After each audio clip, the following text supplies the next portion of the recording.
Hello everyone. SSC ने unexpectedly बहुत ही कम time के अंदर एसएससी मेंस का रिज़ल्ट डिक्लेयर कर दिया और साथ ही यह भी मैं बताऊं तो जो एसएससी है उसका रीटाइपिंग अभी रिशेड्यूल्ड है, जो कि 31 जनवरी को होना है।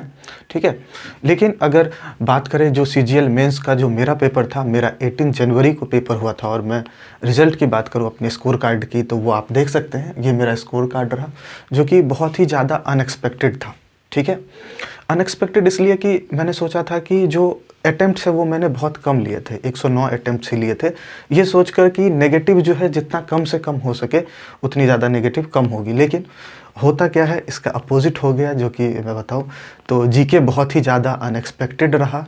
जीके में 5 नेगेटिव हो गए मेरे। वैसे ये भी है कि जो जीके है उसमें कुछ क्वेश्चन, एक या दो क्वेश्चन ऐसे हैं जो मुझे लग रहा है कि गलत आंसर है उसमें एसएससी में। वैसे वो जब चीज़ें हैं वो नॉर्मलाइजेशन में हमें देखने को मिलेगा ही।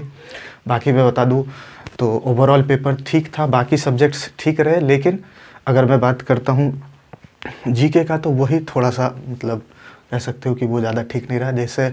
और अचानक से जब कल रिज़ल्ट आया तो उसको लेकर 291 मार्क्स ही आए, जो कि कह सकते हैं कि एक तरीके से कम है जितने होने चाहिए। एटलीस्ट 300 प्लस तो होना ही चाहिए था, लेकिन उससे कम आए तो थोड़ा उदास भी था मैं कल।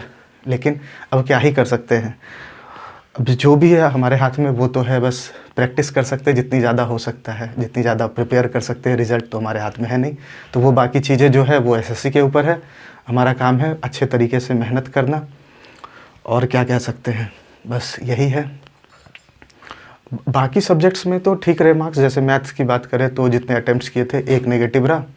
उसके बाद रीजनिंग में भी, इसमें भी लिमिटेड अटेम्प्ट्स ही लिए थे मैंने, लेकिन जीके थोड़ा ज़्यादा ही हो गया। तो अब ये है कि जो नेक्स्ट एग्ज़ाम होगा, क्योंकि नेक्स्ट एग्ज़ाम तो देना ही होगा। अगर इसमें पोस्ट मिलने के चांस बहुत कम है, अगर मिल भी जाए तो वो मन के लायक पोस्ट नहीं होगा, तो नेक्स्ट अटैम्प्ट तो देना ही होगा। लेकिन अब ये है कि जो नेक्स्ट अटैम्प्ट होगा उसमें ज़्यादा से ज़्यादा ध्यान आप कह सकते हो जीके के ऊपर देना होगा। और जीके में जो है ये चीज़ ध्यान रखना है कि जीके में बहुत क्वेश्चंस अनएक्सपेक्टेड होते हैं।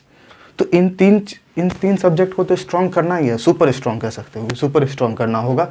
और जीके को भी साथ में लेकर चलना होगा। और जो चीज़ें कंप्लीट नहीं हो पाई थी, आप कह सकते हो पिछले टाइम में, जो मुझे पहले से पता था कि ये वीकनेस भी है और ये चीज़ें कंप्लीट नहीं हो पाई है, तो उन चीज़ों को कोशिश करूँगा कि नेक्स्ट टर्म में सही तरीके से कंप्लीट कर पाऊँ।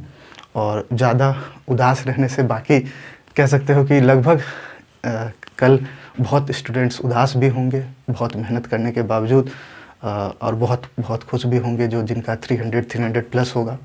खैर वो अलग बात है, अब क्या ही कर सकते हैं। अब ये है यहाँ पे बस अपने एंड से मेहनत करना होगा बहुत ही अच्छे तरीके से, और नेक्स्ट टर्म में ध्यान देना होगा।